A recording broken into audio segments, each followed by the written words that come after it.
¿qué es el sistema nervioso? Bueno, por concepto, un sistema en el organismo es un conjunto de órganos y estructuras que comparten una función similar. En este caso, el sistema nervioso es el conjunto de estructuras u órganos que rigen la coordinación y control de todas las funciones del cuerpo, asegurando así la integridad del organismo como un todo y su relación con el medio.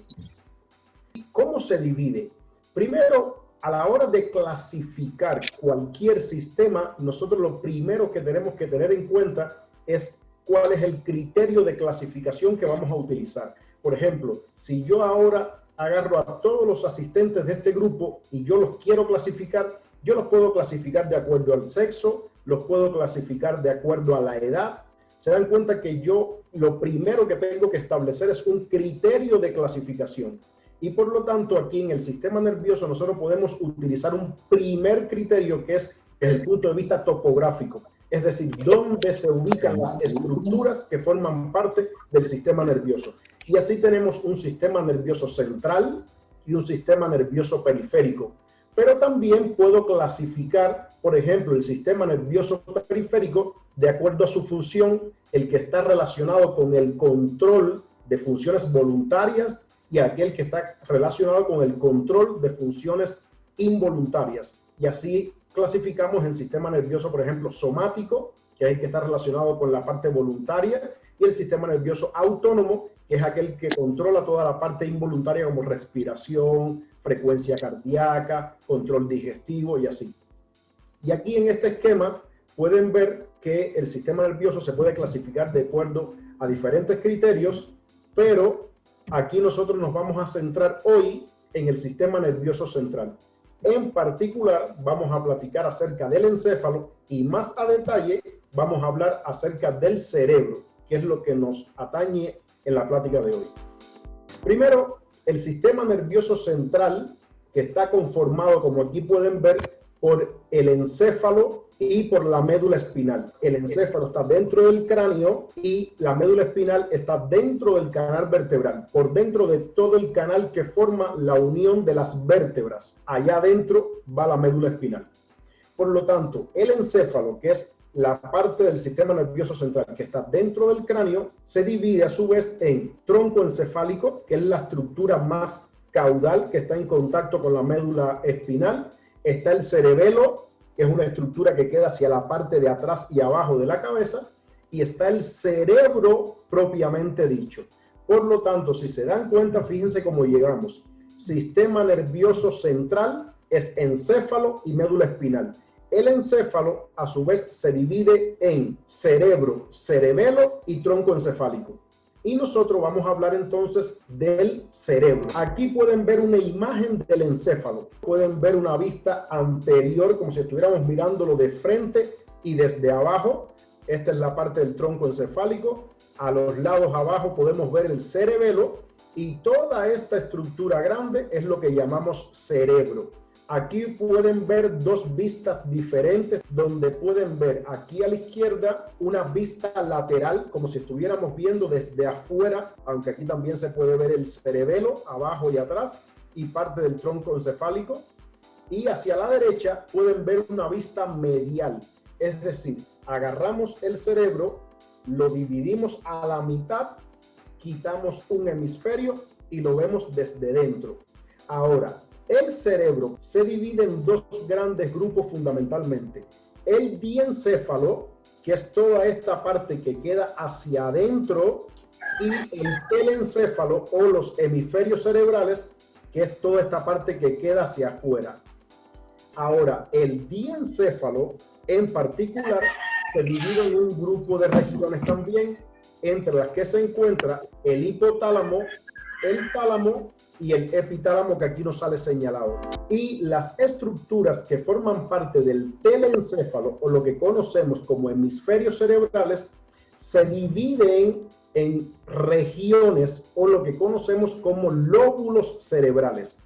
Y estos lóbulos cerebrales están delimitados por pequeños giros y surcos.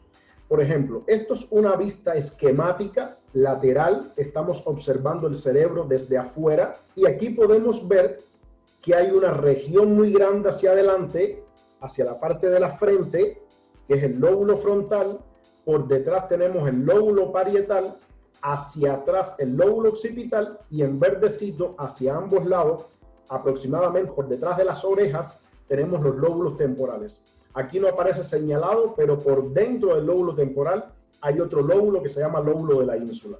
Ahora, si se dan cuenta, dentro de cada lóbulo hay como una especie de surquitos. La corteza cerebral está plegada. Y eso vamos a platicar más adelante, cuál es la importancia de que la corteza cerebral esté plegada, pero eso hace que se formen unos surcos y unos giros. Y esos surcos y giros, a su vez, tienen nombres y funciones muy específicas. Por ejemplo, en el lóbulo temporal pueden ver que hay 3 giros. Hay un giro superior, hay un giro medio y hay un giro inferior, que están delimitados por 2 pequeños surcos, ¿sale? Entonces, el lóbulo temporal es una región muy relacionada con el procesamiento de la audición, pero no es la única función que tiene. En la región posterior, en el lóbulo occipital, aquí se encuentran las estructuras que están relacionadas con el procesamiento de la visión. En el lóbulo frontal se procesa fundamentalmente toda la parte que más nos hace humanos, toda la parte de raciocinio, planificación, funciones ejecutivas. Ya luego de eso vamos a ir hablando más adelante en la medida que entremos a hablar un poquito más de los pacientes con adicciones, pero para que más o menos tengan una idea, el lóbulo frontal, la parte más anterior, es la que más nos diferencia del resto de las especies. Y aquí al centro, por detrás del lóbulo frontal y por delante del lóbulo occipital, tenemos el lóbulo parietal. El lóbulo parietal es una región muy relacionada con la integración de todas las distintas sensaciones que entran al cerebro. Y por lo tanto es una región que está relacionada con la percepción del mundo, la integración visoespacial. Ahora, el cerebro no solamente está formado por la corteza cerebral, sino que dentro del cerebro hay un grupo de estructuras que están muy ricas en neuronas. Ya luego vamos a platicar un poco de cómo se organiza el tejido nervioso. Y a estas estructuras más profundas le llamamos núcleos basales o núcleos de la base. Y aquí pueden tener una representación esquemática aquí a la izquierda, como si estuviéramos poniendo la corteza transparente y viéramos a través para ver cómo se observan adentro estos núcleos de la base. Y aquí tenemos un núcleo muy grande que se llama caudado. Está el tálamo, que como ya vimos forma parte del diencéfalo. Está el putamen, los globos pálidos. Quiero que vean aquí que esa es la amígdala. Y es muy importante que comencemos a escuchar, a asociar estos nombres que les voy a ir mencionando, porque más adelante los vamos a ir escuchando y vamos a tener más idea de cuál es la función que realiza. Aquí a la derecha pueden ver un corte frontal, es decir, si agarramos el cerebro y damos un corte en un plano pasando por las 2 orejas y removemos la parte de adelante, lo vemos así de frente, como si estuviéramos viéndolo de frente. Y aquí pueden ver los mismos núcleos. Por ejemplo, aquí vemos el putamen. Aquí por arribita estamos viendo la cabecita del caudado. Miren aquí abajo como estamos viendo las amígdalas. Ahora, seguro que muchos de ustedes han escuchado hablar del sistema límbico. Como sistema al fin, al igual que les mencioné al principio de la plática, está formado por un conjunto de estructuras u órganos que realizan una función en común. Por lo tanto, podemos englobar como concepto del sistema límbico aquellas estructuras cerebrales que funcionan en conjunto y están muy relacionados con el procesamiento de las emociones. Y aquí podemos ver un grupo de las estructuras que forman parte del sistema límbico. Y si se dan cuenta, tenemos estructuras que forman parte del diencéfalo y tenemos estructuras que forman parte del telencéfalo o de los hemisferios cerebrales. Por esa razón es que hay que ir en orden jerárquico, porque ya ahora les hablo de diencéfalo y ya escucharon que el diencéfalo es una parte del cerebro, el cerebro a su vez es una parte del encéfalo y el encéfalo a su vez es una parte del sistema nervioso central. Ahora, dentro del diencéfalo, aquí podemos ver que ya aparecen estructuras que ya mencionamos, como el hipotálamo, el grupo anterior de los núcleos del tálamo, los cuerpos mamilares. Miren cómo aparecen ya estructuras también del telencéfalo o de los hemisferios cerebrales, que son estos giros que yo les mencionaba, que quedan delimitados entre los surcos. Está el giro del cíngulo, el giro parahipocampal, el hipocampo. Seguro que son estructuras que por ahí en algún momento han escuchado. Aquí la otra región que les quiero platicar es la corteza prefrontal. La corteza prefrontal dentro del lóbulo frontal es la parte más anterior. Ahí radican fundamentalmente las principales funciones superiores que tenemos los seres humanos con respecto a otras especies filogenéticamente inferiores. Ahora, esa corteza prefrontal está a su vez subdividida en pequeñas regiones y esas pequeñas regiones a su vez tienen funciones diferentes. Por ejemplo, la parte más lateral, la que queda aquí por encima y hacia afuera de los ojos, es la corteza dorsolateral. Es una de las que más se aboga que está afectada en los pacientes con trastornos adictivos. Y fíjense que tiene relación con la función ejecutiva, la memoria de trabajo y fundamentalmente en alteraciones del comportamiento. La corteza prefrontal orbitofrontal es la parte más inferior, es la que queda por encima de los ojos y está relacionada fundamentalmente con el sistema límbico. Es decir, esta es un área que está muy relacionada con el procesamiento de las emociones, los estados afectivos, y por lo tanto cualquier alteración en esta zona pues va a provocar fundamentalmente cambios en el estado de ánimo. Y por último, la corteza prefrontal ventromedial es la que queda hacia adentro de los dos hemisferios y esa parte está más relacionada con los procesos atencionales. Ahora, ya que vimos algunos aspectos generales de la anatomía, ahora vamos a entrar a hablar un poco acerca de las funciones que tienen estas estructuras. Pero antes de eso, vamos a hablar un poco del tejido nervioso, cuáles son sus propiedades. Y las dos principales propiedades que tiene el tejido nervioso son la excitabilidad y la conductividad. ¿Qué cosa es la excitabilidad? La capacidad que tiene una célula para responder a un estímulo. En este caso, ¿cómo es? Responde generando un impulso eléctrico. Y la otra función es la conductividad. ¿Qué cosa es? Una vez que llegó el estímulo y se generó un impulso eléctrico, ahora la propia célula nerviosa tiene la capacidad de conducir ese impulso eléctrico. Cada vez que platico acerca de las propiedades del sistema nervioso, yo no puedo dejar de hablar un poco acerca de corriente, de física. La corriente no es más que un flujo, un paso de cargas de un lugar a otro. Entonces, por aquí abajo pueden ver que hay una especie de pila, como si fuera un generador, donde tiene un polo negativo y un polo positivo. Y hay un grupo de cargas, aquí están viendo, que se mueven de un lugar a otro. Por lo tanto, aquí hay un paso de corriente.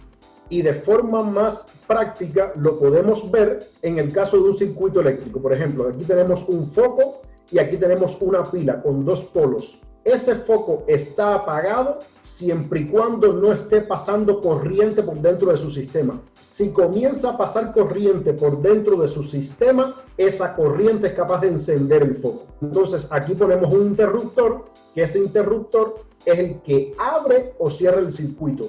Por esa razón es que todos los enchufes que ustedes ven, todos los aparatos eléctricos de sus casas, de su centro de trabajo, tienen dos huequitos con dos patitas el enchufe. ¿Por qué? Porque necesitamos que la corriente vaya de un lugar a otro.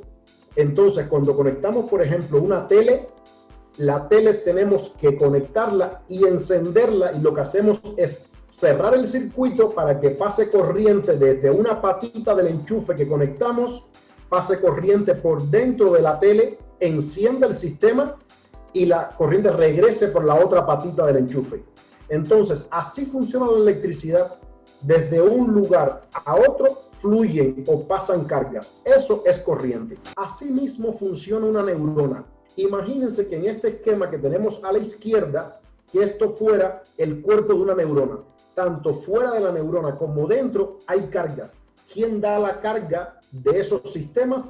los iones que hay adentro. Ahí hay sodio, cloro, potasio, calcio, y cada uno de estos iones tiene una carga.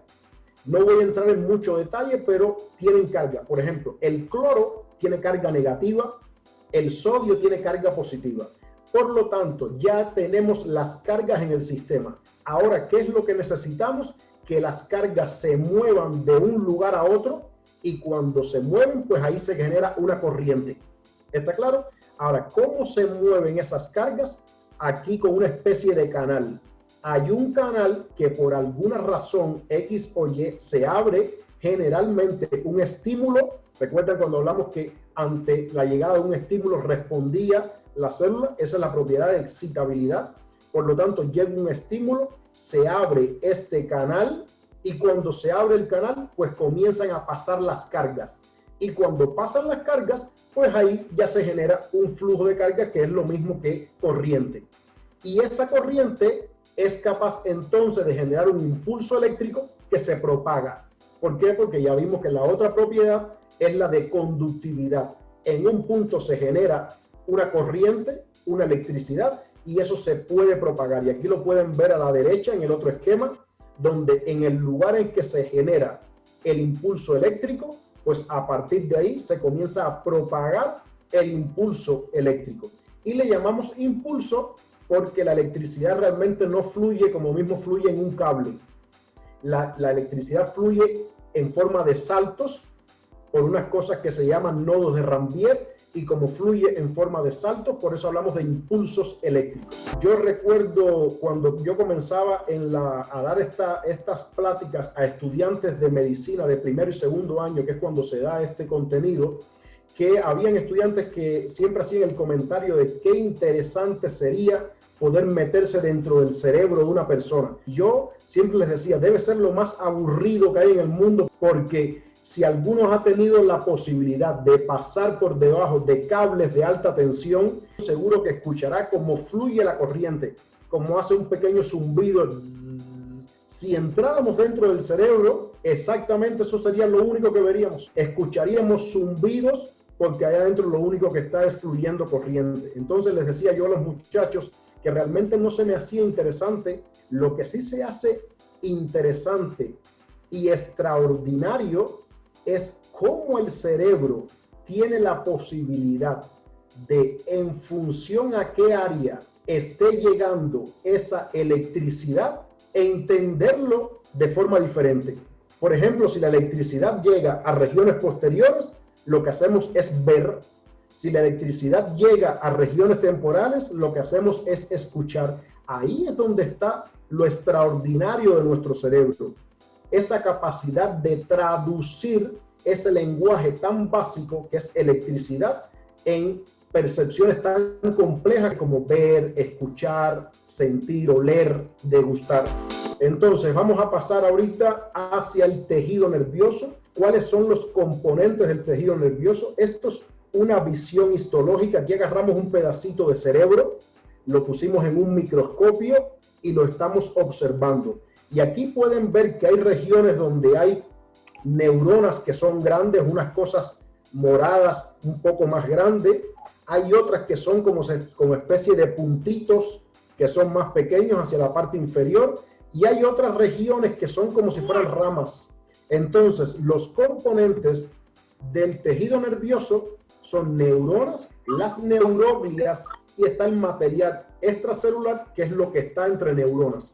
Ahora, ¿cómo se organiza este tejido nervioso? Bueno, se organizan de acuerdo a sustancia blanca y sustancia gris. Seguro que alguno de ustedes ha escuchado por ahí esto de la materia gris, la materia blanca. Bueno, los nombres vienen de cómo se ven en vivo, a un corte en fresco en vivo de un cerebro, cómo se ve la organización del tejido nervioso. Y lo que podemos observar es que hacia la periferia se ubica una capa más grisácea, que es lo que le llamamos corteza cerebral. Y esa sustancia gris, es lo que le llamamos sustancia gris, se llama sustancia gris porque ahí predominan los cuerpos neuronales, el cuerpo de las neuronas, de las neuroglias. Sin embargo, por debajo de la sustancia gris, entonces tenemos la sustancia blanca, que ahí lo que predomina son las ramificaciones de las neuronas, es decir, los axones y las dendritas. Ahorita vamos a ver cuáles son. Por lo tanto, esta organización de sustancia gris y sustancia blanca, simplemente lo que les da ese nombre es que en la sustancia gris están más concentrados los cuerpos de las neuronas y en la sustancia blanca las ramificaciones de las neuronas.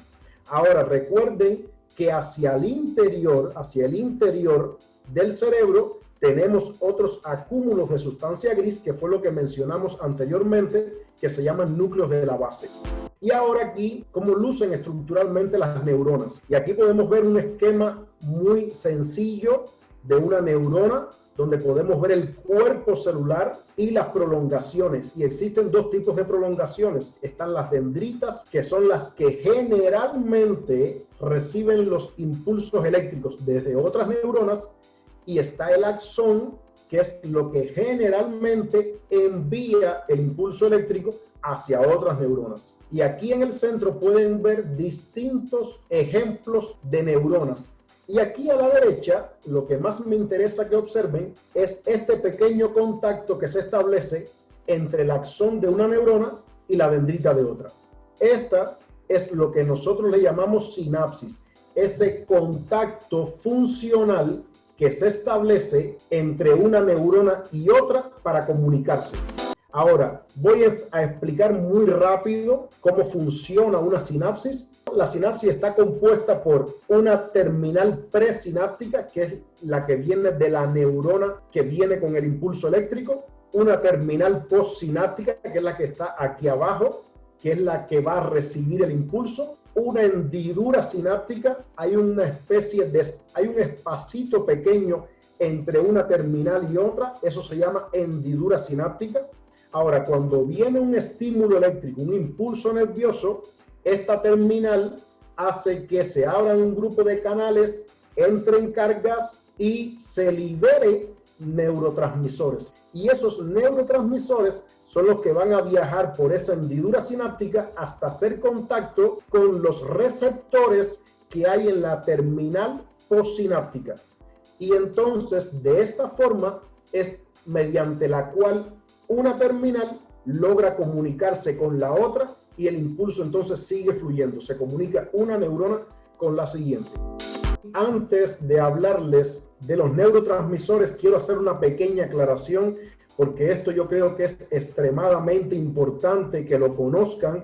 Quiero que entiendan que la característica de la neurona que se activa, es decir, cómo se activa y cuál es la función que va a realizar, no depende del neurotransmisor en sí que se libera, sino depende del receptor que tenga esta neurona objetivo a la cual está llegando la información. Vamos a ver más adelante a qué me refiero. Es decir, hay un neurotransmisor que se libera en una sinapsis, pero en función del receptor que tenga la otra, va a decidir si la sinapsis es excitatoria, si por ejemplo se desencadena un impulso, o si la sinapsis es inhibitoria, se inhibe y ya no se libera el impulso. Por lo tanto, fíjense que esto depende del receptor, no del neurotransmisor.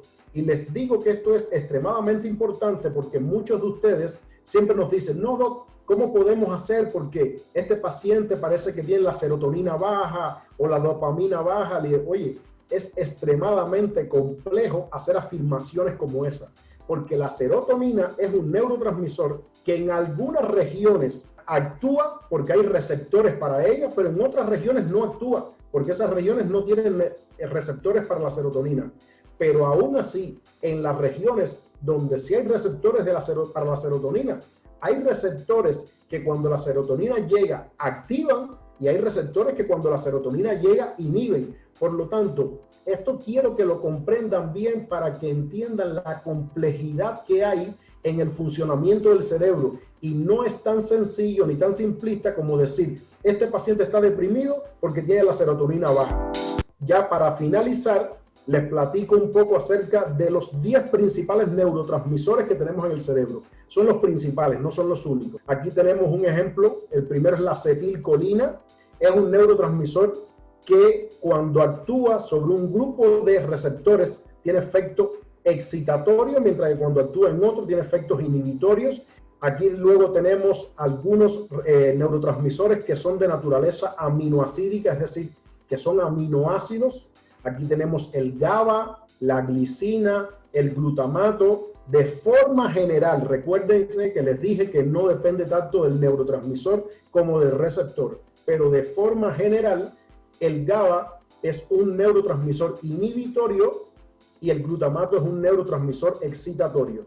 Luego tenemos a otros neurotransmisores que se clasifican como aminas biógenas, dentro de las que se encuentran la dopamina, también la histamina, la noradrenalina y aquí tenemos la serotonina. Y si pueden observar aquí abajo, se darán cuenta que, por ejemplo, para la histamina, cuando actúa sobre receptores de tipo H1 y H2, la función es excitatoria, mientras que cuando actúa sobre receptores de tipo H3, la acción es inhibitoria. Así entonces pueden ver este grupo de neurotransmisores y por último un grupo de neurotransmisores que se llaman neuropéptidos, que están relacionados fundamentalmente en el caso de los péptidos opioides con el control del dolor.